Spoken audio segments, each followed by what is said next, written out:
Hello friends, it's Mr. Jim and welcome back to Kids Animal Stories. Today's story comes to us from Hunter and Libby.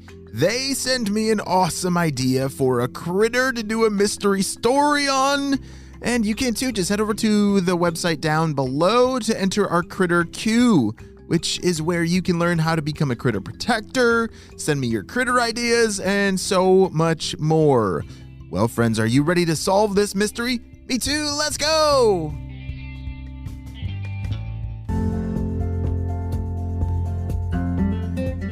If this is your first time listening to a mystery story, you have to pay attention. I'm going to tell you a whole bunch of clues of what critter the story is about.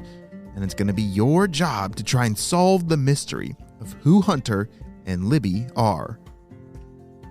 One day, Hunter and Libby were getting ready to enjoy their first summer on their own. You see, the year before they had just hatched, they were totally dependent on their mother for food. And now the siblings were ready for adventure and freedom. Oh, I wonder if they are ready for, being all on their own for finding their food. Well, on the sunny day, Hunter was busy rustling about finding grubs and worms. Oh, delicious. And any stray seeds left in the grass when Libby flew down and startled him. She called out, "Ah! What's that? Don't eat me!" He all about somersaulted. He was so shocked. "I got you, Hunter," said Libby. "Libby, what did I tell you about scaring me? Why did you have to sound like you were going to eat me?" He was a little upset at the joke she had just played. You see, Libby loved imitating other sounds from hawks, eagles, other birds, mockingbirds, you name it. She was so good at it that she had made a little bit of a game of scaring her brother. Do you have siblings or maybe friends that you might like to surprise sometime? That can be kind of fun, but you don't want to do it too much and actually scare them. "Oh, I'm sorry, Hunter. It's just so fun practicing mimicking different sounds. You should give it a try, Yeah, I'll get to that later. I'm kind of busy right now." You see, Hunter wasn't so big on practicing his mimicking sounds. He'd rather fill his time doing things that he thought were more useful, like finding snacks, gathering acorns in his super special secret storage spot. Hunter had even mastered the skill of filling his throat with lots of different nuts, then bringing them all the way to the tippy top of his favorite oak tree. He loved being prepared, and storing food helped him feel ready for anything ahead. Or so he thought.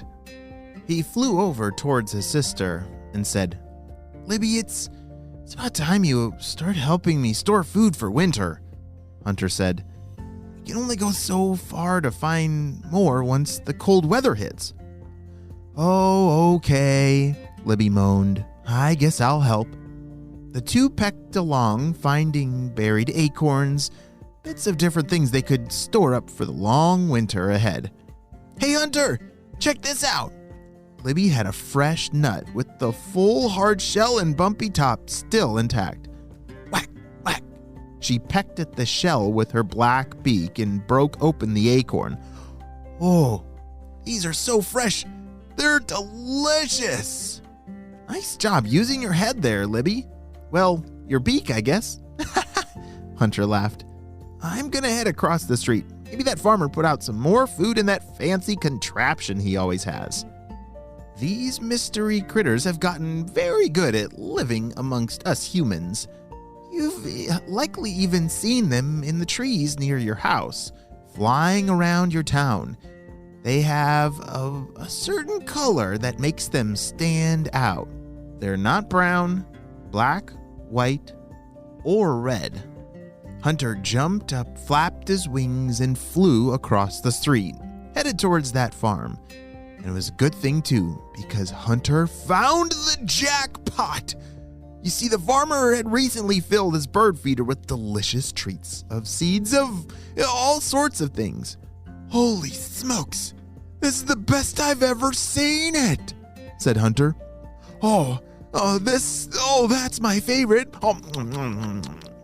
Hunter ate some, saved some, ate some more, and then flew back to meet up with Libby near his stash.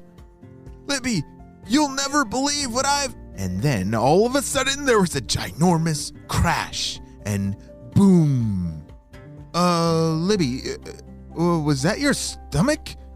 he asked. "Ha! No. How could I be that hungry when we've been eating so much all day?" she called back, a little bit surprised that he even asked such a silly thing. But then they both heard it again. Boom! And they saw the flash. There was definitely a storm in the distance. "Holy whoa, yeah, I heard that, and I saw that flash too," said Libby. "Wow, those clouds are moving fast," said Hunter. The wind was starting to pick up quickly. Both Hunter and Libby braced themselves in their little hole in the tree. I'm scared, Hunter." Libby pulled her blue wings in closer to him. It's okay. We will be okay," said Hunter. But as that cold wind blew and that rain started to turn almost to snow, they both got a little afraid. Had they waited too long to start preparing for winter?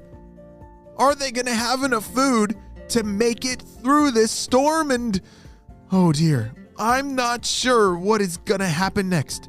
But we're going to have to wait and see what happens with Hunter and Libby on the next episode of Kids Animal Stories.